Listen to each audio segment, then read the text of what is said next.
দিনদার মানুষ, ভিক্ষুক।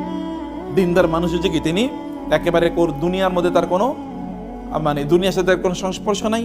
আমরা মনে করি জোহদ মানে যে লোকটা খুবই আল্লাহওয়ালা, মানে তার দুনিয়ার প্রতি কোনো ভালোবাসা নেই। এ লোক আল্লাহওয়ালা না, কে বলছে আপনার আল্লাহওয়ালা? আল্লাহরই বুঝে নেই, মানে আল্লাহর দিনই বুঝে নেই। আল্লাহ দিন বুঝে মানে হচ্ছে আল্লাহ রাসূল সাল্লাল্লাহু আলাইহি ওয়াসাল্লামের চেয়ে স্মার্ট কে ছিল? স্মার্ট ম্যান, মানে স্মার্ট প্রফেট, এর চেয়ে স্মার্ট কেউ ছিল না।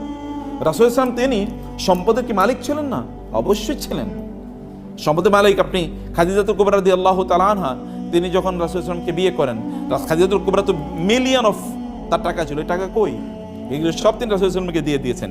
তিনি কি কাজে খরচ করেছেন, that is a different issue. কিন্তু তিনি ফকির ছিলেন না, গরিব ছিলেন না, সেটা তিনি ছিলেন না। তার সম্পদ ছিল।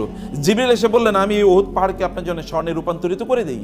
তিনি বলছেন, না দরকার নাই, না দরকার নাই। রাসূল সাল্লাল্লাহু আলাইহি ওয়াসাল্লাম, আপনি মুসলিমদের যদি উম্মার দিকে যদি তাকান, 10 জন